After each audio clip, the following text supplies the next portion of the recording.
करना चाहूंगा, मैं इस भ्रांति को दूर करना चाहूंगा कि लोग कहते हैं कि टोटकों की किताब है।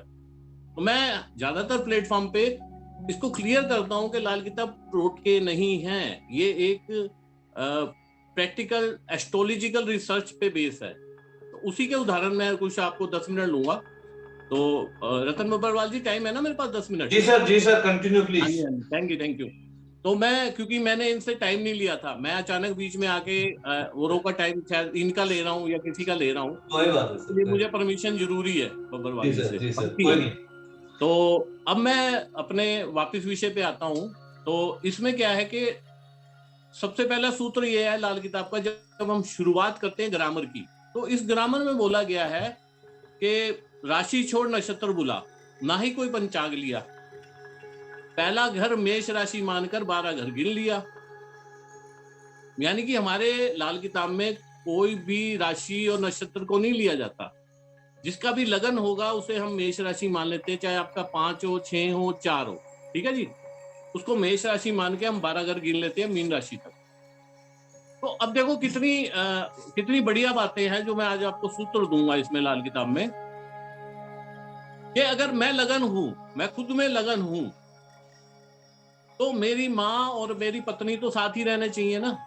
यस। सर, रहने चाहिए नहीं रहने चाहिए? बिल्कुल जी सर। जी, बिल्कुल बिल्कुल। तो मेष राशि मैं हूं, समझ लीजिए। तो यानी कि वृषभ राशि चंद्रमा उच्च का, राइट में मेरी माँ हो गई, और लेफ्ट में मीन राशि शुक्र उच्च का, मेरी पत्नी हो गई। बहुत बढ़िया। आपने सही तो उदाहरण दिया। हाँ जी, simple as it is simple. आप अगर लाल किताब को समझे तो Yes. बहुत ही सिंपल और बहुत ही टेक्निकल है ये। यानी मैं लगन, मेरी पत्नी, जो मेरी माँ जो है, मैं राजकुमार अगर मानता हूँ खुद को, तो मेरी पत्नी राजकुमारी और मेरी माँ महारानी। महारानी चंद्रमा लगन में, ये दूसरे घर में, यानी वृषभ का चंद्रमा उच्च का, ठीक है जी। इधर मीन राशि में शुक्र उच्च का, चंद्रमा वृषभ में उच्च का और मीन राशि में शुक्र उच्च का, वो लेफ्ट में आपके, मैं खुद लगन। तो ये पहला सूत्र पकड़िए। अब क्या है कि लाल किताब में बहुत सारे सूत्र ऐसे हैं कि यानी 50,000 सूत्र हैं, जो कि आज तक जितने लाल किताबी हैं वो याद भी नहीं कर पाए। जो अच्छे लेवल के लाल किताबी हैं ना, वो भी मात्र अपनी फिंगर पे 5 या 10,000 टिप लेके चलते हैं, वो भी 50,000 कोई नहीं याद रख सकता। तो कुछ टिप मैं आपको सूत्र देना चाहूंगा कि जैसे मान लीजिए हमारे यहाँ पे ये वैदिक भी है रिलेटेड। अब वैदिक और लाल किताब में पहले थोड़ा सा डिफरेंस बता देता हूँ। अब जब मैंने ग्रामर की शुरुआत की, मैंने बोला आपको कि मेष राशि मानकर 12 घर गिन लिया। अब हम लाल किताब में बोलते हैं, जब मैं ग्रामर पढ़ाता हूँ, कि आपको अगर अपने घर से अपनी रिश्तेदार के घर जाना है, तो आप अपने घर से अपने रिश्तेदार के यहाँ गए तो पूरा घर तो लेके नहीं जाओगे ना। आप कुछ दिनों के लिए गए तो आप खाली क्या लेके जाओगे? अपने जूते, अपने कपड़े और अपनी कुछ आइटम जो जरूरी होंगी। शेविंग किट ले जाऊंगा मैं अपना जो भी कपड़े होंगे, 3-4 दिन के लिए जाना तो उस हिसाब से उतने कपड़े, रात के सोने के कपड़े, तो जो लिमिटेड है वो सामान लेके जाऊंगा। इसी तरह वैदिक में जब हम लाल किताब में जाते हैं तो कुछ सिलेक्टेड चीजें लेके जाते हैं, उसका मतलब ये है। और दूसरी बात है, जब अब आगे लाल किताब पे चलता हूं तो सेम चीजें जैसे वैदिक में होती है वो मिलती जुलती। राशि में अगर देखेंगे तो वो ग्रह वहां भी नीच का माना गया है। अब ले लीजिए छठे घर में चंद्रमा, वैदिक में भी नीच का होता है, लेकिन उसमें आप राशि भी देखते हो। लेकिन हमारे यहाँ पे प्रॉपर जब मेष राशि मान लिया तो मेष, वृषभ, मिथुन, कर्क, सिंह, कन्या, यानी हमने छठे घर में अगर चंद्रमा दिखा में हमें लगन पकड़ लिया तो छठे घर में चंद्रमा नीच का है। तो अब छठे घर में चंद्रमा नीच का है तो हम क्या करते हैं, इसमें एक उपाय कराते हैं। लेकिन उससे पहले थोड़ी सी कहानी सुनाऊंगा मैं आपको। अब क्या था कि पुराने टाइम में जब गुरु नानक देव जी, अब जैसे हम प्रचार कर रहे हैं, हमें तो जूम का सिस्टम मिला हुआ है, हर चीज का सिस्टम मिला हुआ है। तो पुराने टाइम में जब गुरु नानक देव जी जाते थे तो वो अपने चेलो चपटों को लेके घुमा करते थे। तो एक गांव से दूसरे गांव जाना है, पैदल चलना है, मतलब कि महीनों महीने वो चलते थे, प्रचार करते थे, धर्म का प्रचार, अच्छी अच्छी बातें बताया करते थे। एक गांव में गए वो, तो वो लोग थोड़े धार्मिक नहीं थे, तो उन्होंने कहा भी आ गया, पता नहीं क्या प्रवचन देने वाला आ गया, क्या देगा। उन्होंने कुछ इतना उनको उनको कुछ ऐसा अपना पॉजिटिव वे में रिजल्ट नहीं दिया, यानी मान सम्मान नहीं किया, सुना। और जब वो जाने लगे, ठीक है जी आना, फिर देखना, आप आओगे तो ठीक है, मतलब कोई उन्होंने रिगार्ड नहीं किया। तो गुरु नानक देव जी ने जाते जाते अपने पूरे जितने भी उनके थे उनके सामने बोला कि बसे रहो,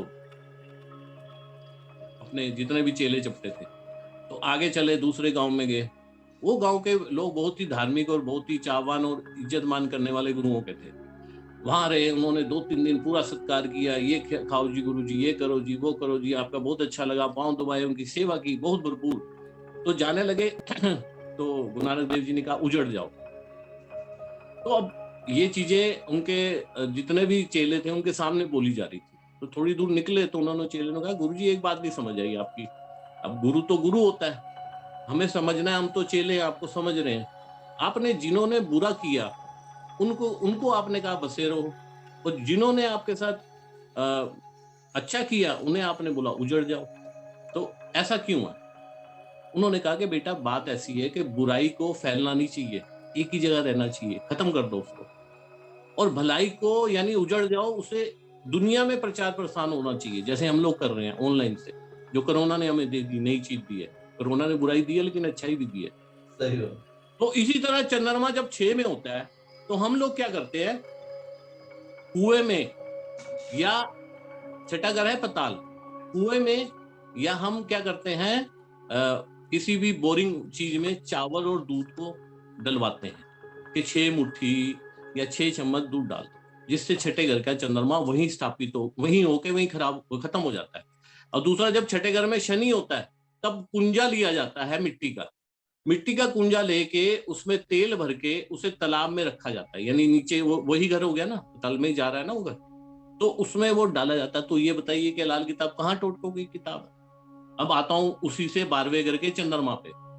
12वां घर में बोलते हैं, लाल किताब में लिखा है, नीम बूटी का पानी टपकता रहा, नीम बूटी से पानी टपकता रहा, नीम बूटी से पानी टपकता रहा, बुढ़िया का पोता तड़पता रहा, रात भर पानी बरसता रहा, बीकानेर तरसता रहा। यहाँ राजस्थान भी आ गया आपका।